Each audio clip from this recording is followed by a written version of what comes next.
नमस्कार, मैं मोनिका राणा। ये है हिमाचल 365 और आप देख रहे हैं इल्कुस न्यूज चैनल। चलिए शुरू करते हैं आज की खबरों के साथ।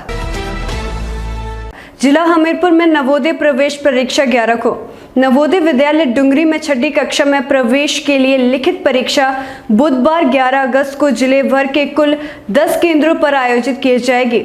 विद्यालय के प्रधानाचार्य जीएस तोमर ने बताया कि सुबह 11 से दोपहर 1:30 बजे तक आयोजित की जाने वाली इस परीक्षा के अभ्यर्थियों के रोल नंबर एवं प्रवेश पत्र प्राथमिक खंड शिक्षा अधिकारियों को भेज दिए गए हैं। अभ्यर्थी और उनके अभिभावक ये रोल नंबर एवं प्रवेश पत्र संबंधित प्राथमिक खंड शिक्षा अधिकारी कार्यालय से प्राप्त कर सकते हैं। प्रधानाचार्य ने बताया कि रोल नंबर एवं प्रवेश पत्र के बगैर किसी भी अभ्यर्थी को परीक्षा हॉल में प्रवेश नहीं दिया जाएगा, इसलिए सभी अभ्यर्थी और अभिभावक ये प्रवेश पत्र संबंधित प्राथमिक खंड शिक्षा अधिकारी कार्यालय से प्राप्त कर ले। प्रवेश पत्र की अनुपलब्धता के लिए अभ्यर्थी के अभिभावक पूर्णतः जिम्मेदार होंगे। प्रधानाचार्य ने सभी अभ्यर्थियों से प्रातः 10 बजे परीक्षा केंद्रों पर पहुंचने की अपील की है। हिमाचल हाईकोर्ट ने कोरोना से अनाथ हुए बच्चों का तलब किया रिकॉर्ड। हाईकोर्ट ने हिमाचल प्रदेश सरकार से उन बच्चों का रिकॉर्ड तलब किया है जिन्होंने कोरोना के कारण अपने माता पिता में से एक को खो दिया है या अनाथ हो गए हैं। कोर्ट ने यह भी बताने का आदेश दिया है कि ऐसे बच्चों की मदद या पुनर्वास के लिए राज्य सरकार ने क्या कार्रवाई की है। मामले पर अगली सुनवाई 11 अगस्त को होगी। कार्यवाहक मुख्य न्यायाधीश रवि मलिमठ और न्यायमूर्ति ज्योत्सना रिवाल दुआ की खंडपीठ ने कोरोना महामारी से निपटने के लिए हिमाचल प्रदेश में अपर्याप्त स्वास्थ्य सुविधाओं और बुनियादी ढांचे की कमी को उजागर करने वाली एक जनहित याचिका और अन्य याचिकाओं पर सुनवाई करते हुए ये आदेश पारित किए। हिमाचल के कॉलेजों में 16 अगस्त से लगेंगी कक्षाएं, माइक्रो प्लान बनाने के निर्देश।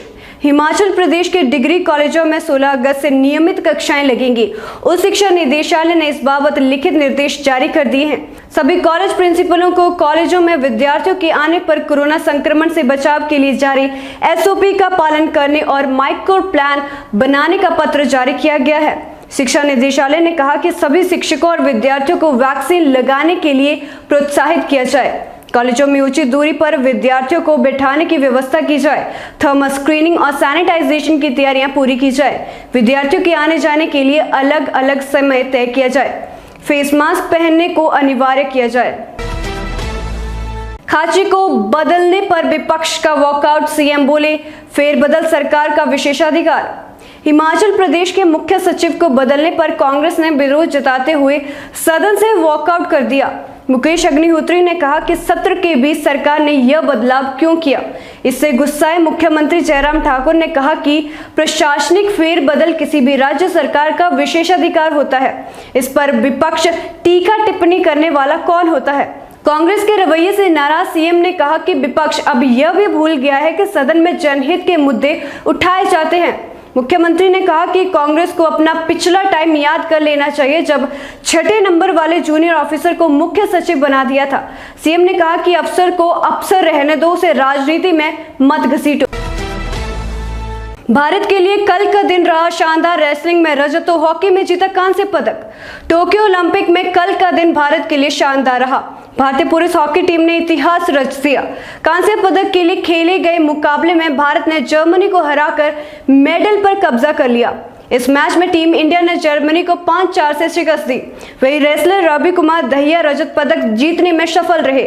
स्वर्ण पदक के लिए खेले गए मुकाबले में रवि को हार का सामना करना पड़ा, जबकि दीपक पुनिया कांस्य पदक जीतने से चूक गए। इससे पहले स्टार पहलवान विनेश फोगाट क्वार्टर फाइनल में हार गई, जबकि अंशु मलिक को भी हार का सामना करना पड़ा। HPTU Hamirpur B pharmacy, BBA, BCA और MTech का काउंसलिंग शेड्यूल जारी। हिमाचल प्रदेश तकनीकी विश्वविद्यालय हमीरपुर ने नए शैक्षणिक सत्र में दाखिला लेने वाले विद्यार्थियों के लिए काउंसलिंग प्रक्रिया का शेड्यूल जारी किया है। 11 अगस्त से ऑनलाइन काउंसलिंग प्रक्रिया शुरू होगी। तकनीकी विश्वविद्यालय के अध्यक्षता शैक्षणिक प्रोफेसर राजेंद्र गुलेरिया ने कहा कि अभी ऑनलाइन आवेदन करने की अंतिम तिथि 10 अगस्त है। 11 अगस्त से B pharmacy direct entry, B pharmacy Ayurvedic, BBA, BCA, BSc HMCT, BHMCT और एमटेक की ऑनलाइन काउंसलिंग शुरू होगी। विद्यार्थी तकनीकी विश्वविद्यालय की वेबसाइट पर काउंसलिंग प्रक्रिया का पूरा शेड्यूल देख सकते हैं। 21 अगस्त को तकनीकी विश्वविद्यालय पहले चरण की काउंसलिंग का परिणाम घोषित करेगा। 12 से 26 अगस्त तक विद्यार्थियों को आवंटित शिक्षण संस्थान में रिपोर्ट करना होगा। कांगड़ा बैंक के लिपिक पूर्व प्रबंधक और सहकारी सभा सचिव पर केस दर्ज। हिमाचल प्रदेश के बिलासपुर जिले की तलाई ग्राम सेवा सहकारी सभा में धोखाधड़ी का एक और मामला सामने आया है। फर्जी खाजा बनाकर 20 लाख का ऋण लेने का तीसरा मामला न्यायालय से पुलिस थाना तलाई में छानबीन के लिए पहुंचा है। अभी तक करीब 66 लोगों ने कोर्ट में धोखाधड़ी से लोन लेने पर कांगड़ा कोऑपरेटिव बैंक के अधिकारियों और सभा के पदाधिकारियों के खिलाफ एफआईआर दर्ज करवाने के लिए याचिका दायर की है। तलाई ग्राम सेवा सहकारी सभा में 33 करोड़ रुपए का गबन ऑडिट में सामने आया था, जो न्यायालय में विचाराधीन है। हालांकि विभागीय जांच में गबन का आंकड़ा 38 करोड़ पहुंच गया है। मिली जानकारी के अनुसार क्षेत्र के करीब 6 दर्जन लोगों के एक साथ कांगड़ा कोऑपरेटिव बैंक की लठियानी और बंगाणा शाखा में धोखाधड़ी से लोन के खाते बनाए गए हैं। धोखाधड़ी के सामने आने के बाद एक खाता धारक ने 1.5 साल पहले आत्महत्या कर ली थी। चालक का कार्य करने वाले झबोला निवासी योगेंद्र सिंह ने सभा के पूर्व सचिव राजेश पटियाल, कांगड़ा कोऑपरेटिव बैंक के सीनियर लिपिक सुरेंद्र पाल और पूर्व बैंक प्रबंधक जगदेव पटियाल के खिलाफ घुमारवीं न्यायालय के माध्यम से पुलिस थाना तलाई में शिकायत दर्ज करवाई है। पहलवान रवि दहिया ने जीता रजत पदक, भारत की झोली में 5वां पदक। भारतीय पहलवान रवि कुमार दहिया ने ओलंपिक में रजत पदक जीतकर भारत का नाम रोशन कर दिया है। रवि को कुश्ती के 57 किलोग्राम भार वर्ग के फाइनल में 2 बार के वर्ल्ड चैंपियन रूस के जावोर युगुयेव से हारने के बाद रजत पदक से संतोष करना पड़ा। भारत को रवि से गोल्ड की काफी उम्मीद थी, क्योंकि भारत की ओर से किसी खिलाड़ी ने 12 साल से स्वर्ण पदक नहीं जीता था। इससे पहले शूटिंग में अभिनव बिंद्रा ने 2008 बीजिंग ओलंपिक में स्वर्ण पदक जीता था। सुप्रीम कोर्ट में 10 अगस्त तक के लिए टली पेगासस मामले की सुनवाई, किसी प्रतिवादी को नोटिस नहीं। उच्चतम न्यायालय में पेगासस जासूसी मामले की सुनवाई 10 अगस्त के लिए टल गई है। मुख्य न्यायाधीश एनवी रमन और न्यायमूर्ति सूर्यकांत की खंडपीठ ने गुरुवार को मामले की सुनवाई के दौरान किसी प्रतिवादी को नोटिस जारी नहीं किया, बल्कि याचिकाकर्ताओं को निर्देश दिया कि वे अपनी याचिकाओं की प्रति केंद्र सरकार को सौंपें। न्यायालय ने मामले की अगली सुनवाई के लिए मंगलवार की तारीख मुकर्रर की।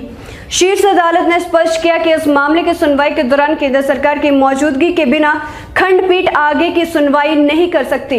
हालांकि न्यायालय ने फिलहाल नोटिस जारी नहीं किया है। तो फिलहाल के लिए बस इतना ही। मैं मोनिका राणा आपसे विदा लेती हूँ। देखते रहिए हिलक्वेस्ट न्यूज चैनल। धन्यवाद।